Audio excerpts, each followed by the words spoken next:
എല്ലാവർക്കും SR കറിവെട്ടിലേക്ക് സ്വാഗതം. ഇന്ന് ഡെത്ത് ബൈ ചോക്ലേറ്റിൻ്റെ പുഡിങ്ങാണ് റെഡിയാക്കി എടുക്കുന്നത്.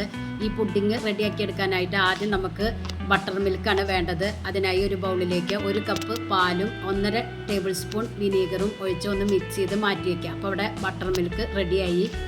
ഇനി വേറൊരു ബൗളിലേക്ക് 1.5 കപ്പ് പൊടിച്ച പഞ്ചസാരയും 1/4 കപ്പ് സൺഫ്ലവർ ഓയിലും ചേർത്തൊന്ന് ബീറ്റ് ചെയ്തെടുക്കണം. ഒരു ക്രീമി ടെക്സ്ചർ കിട്ടാൻ വേണ്ടിയിട്ടാണ് കേട്ടോ. ഇതുപോലെ. ഇനി ഇതിലേക്ക് ബട്ടർ മിൽക്ക് ചേർത്ത് കൊടുത്ത് ഒന്നുകൂടെ ബീറ്റ് ചെയ്തെടുക്കാം.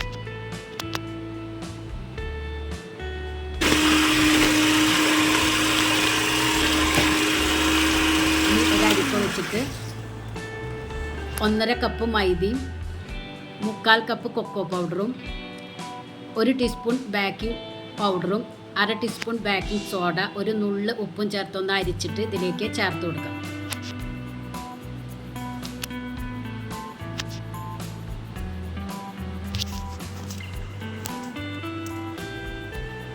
ഇനി ഒരു സ്പാച്ചില വെച്ചിട്ടോ വിസ്ക് വെച്ചിട്ടോ ഒന്ന് യോജിപ്പിച്ചെടുക്കുക. ഇത് റെഡിയാക്കുന്നതിനെക്കാട്ടി മുന്നേ തന്നെ കേക്കിൻ്റെ ട്രേ റെഡിയാക്കി വെക്കണം. അതുപോലെ ഓവണും റെഡിയാക്കി വെക്കണം കേട്ടോ. ഓവൺ ഞാൻ 180 ഡിഗ്രിയിൽ 10 മിനിറ്റ് പ്രീ ഹീറ്റ് ചെയ്ത് വെച്ചിട്ടുണ്ട്. ഈ ഒരു കൺസിസ്റ്റൻസിയിൽ എടുക്കണം.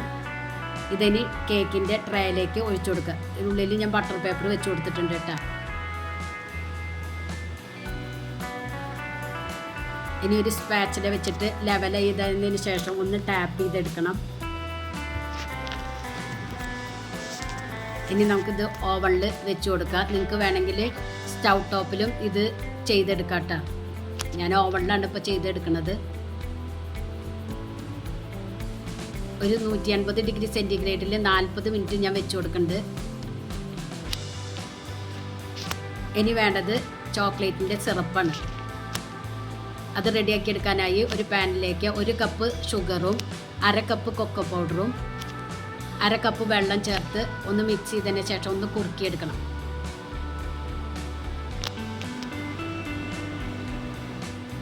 ഈ ഒരു തിക്നെസ്സിലാവുമ്പോൾ അതിലേക്ക് 1 ടേബിൾ സ്പൂൺ ബട്ടർ ചേർത്ത് കൊടുക്കുക. ബട്ടർ ചേർക്കുമ്പോൾ ഒരു ഗ്ലൈസിങ് കിട്ടാൻ വേണ്ടിയിട്ടാണ്.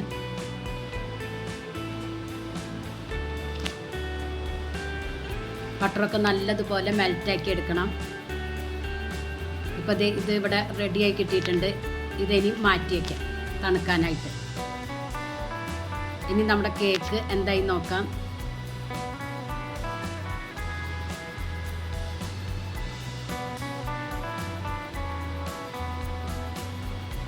അപ്പോൾ നമ്മുടെ കേക്ക് വെന്ത് കിട്ടിയിട്ടുണ്ട്. അതേപോലെ തന്നെ നന്നായി പൊന്തിയും വന്നിട്ടുണ്ട് കേട്ടോ. ഇനി ഇത് തണുക്കാനായിട്ട് മാറ്റി വയ്ക്കുക. തണുത്തതിന് ശേഷം ഡിമോൾഡ് ചെയ്തെടുക്കുക. ഇനി വേറൊരു ബൗളിലേക്ക് 1 കപ്പ് വിപ്പിംഗ് ക്രീമും 1 കപ്പ് പൊടിച്ച പഞ്ചസാരയും ചേർത്ത് ഒന്ന് ബീറ്റ് ചെയ്തെടുക്കുക. നമ്മൾ കേക്കിന് ബീറ്റ് ചെയ്യുന്ന പോലെ ബീറ്റ് ചെയ്യുന്നുണ്ടാക്കാം. നമ്മൾ ക്രീമി ടെക്സ്ചറിലാണ് കിട്ടേണ്ടത്. ഇനി ഇതിലേക്ക് നമ്മൾ ഉണ്ടാക്കി വെച്ച ചോക്ലേറ്റിൻ്റെ സിറപ്പിൽ നിന്ന് 2 ടേബിൾ സ്പൂൺ ഒഴിച്ചു കൊടുത്ത് ഒന്നുകൂടെ ബീറ്റ് ചെയ്തെടുക്കണം.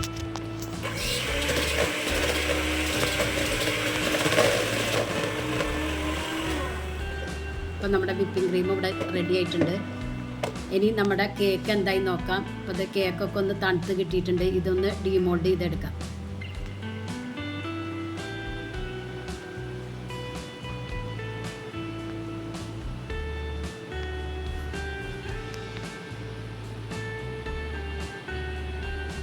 നല്ല സോഫ്റ്റ് കേക്കായി കിട്ടിയിട്ടുണ്ട് കേട്ടോ. ഇത് ഞാൻ കട്ട് ചെയ്യുന്നില്ല. ഇത് പൊടിച്ചിട്ടാണ് ഇടുന്നത്. അതുകൊണ്ടാണ് ഞാൻ കട്ട് ചെയ്തെടുക്കാത്തത്. ഇനി ഏത് പാത്രത്തിലാണോ കേക്ക് പുഡിങ് റെഡിയാക്കി എടുക്കണമെന്ന് വെച്ചാൽ ആ പാത്രത്തിലേക്ക് വാനില ഐസ്ക്രീം ഇട്ട് കൊടുക്കുക. ആദ്യത്തെ ലെയർ. പിന്നീട് കേക്ക് നമ്മൾ ഉണ്ടാക്കി വെച്ച കേക്ക് ഇതുപോലെ ഒന്ന് പൊടിച്ചിട്ട് ഇട്ട് കൊടുക്കുക. അതുകൊണ്ടാണ് ഞാൻ കട്ട് ചെയ്യാഞ്ഞത്. കേക്ക്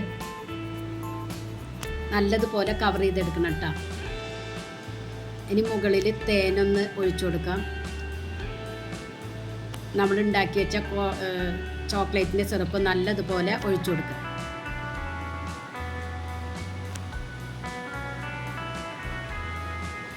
ഇനി ചോക്ലേറ്റ് ഗ്രേറ്റ് ചെയ്തതും ഇട്ട് കൊടുക്കണം.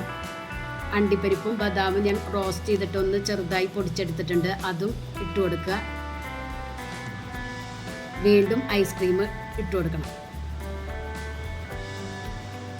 ഇത് ക്രീമി ടെക്സ്ചറിലാണ് ഉണ്ടായിരിക്കുക, അല്ലാതെ കേക്ക് പോലെയല്ല. ഇനി ഇതിൻ്റെ മുകളിൽ വീണ്ടും അണ്ടിപ്പരിപ്പും ബദാമും ഇട്ട് കൊടുക്കുക, ചോക്ലേറ്റിൻ്റെ സിറപ്പ് ഒഴിച്ചു കൊടുക്കുക, വാനില ഐസ്ക്രീം ഇട്ട് കൊടുക്കുക, അതുപോലെ തന്നെ കേക്കും ഇതുപോലെ പൊടിച്ചിട്ട് ഇട്ട് കൊടുക്കുക. എന്നിട്ട് മുകളിൽ വീണ്ടും ചോക്ലേറ്റിൻ്റെ സിറപ്പ് നല്ലതുപോലെ ഒന്ന് ഒഴിച്ചു കൊടുക്കണം കേട്ടോ. എന്നിട്ട് സ്കിൻ റാപ്പിൽ കവർ ചെയ്തിട്ട് ഫ്രിഡ്ജിൽ വെച്ച് കൊടുക്കുക. ഒരു 4 മണിക്കൂറെങ്കിലും വെച്ച് കൊടുക്കണം കേട്ടോ. നല്ല തണുത്താലാണ് കഴിക്കാൻ നല്ല ടേസ്റ്റ് ഉണ്ടായിരിക്കുക. ഇപ്പോൾ ഇത് നമ്മളങ്ങനെ തണുപ്പിച്ചെടുത്തതാണ്. അടിപൊളി പുഡിങ്ങാണ്. എല്ലാവരും ഒന്ന് ട്രൈ ചെയ്ത് നോക്കി ഫീഡ്ബാക്ക് ഒന്ന് അറിയിക്കുക. നിങ്ങൾക്ക് ഈ ചാനൽ ഇഷ്ടമാവുകയാണെങ്കിൽ പ്ലീസ് ഒന്ന് സബ്സ്ക്രൈബ് ചെയ്ത് ലൈക്ക് ചെയ്ത് ബെല്ലൈക്കൺ ഒന്ന് അമർത്തുക. അപ്പോൾ ഞാനിടുന്ന ഇതുപോലുള്ള വീഡിയോസിൻ്റെ നോട്ടിഫിക്കേഷൻ നിങ്ങൾക്ക് കിട്ടും. ഫ്രണ്ട്സിന് ഷെയർ ചെയ്ത് കൊടുക്കാനും മറക്കരുത്. Thank you.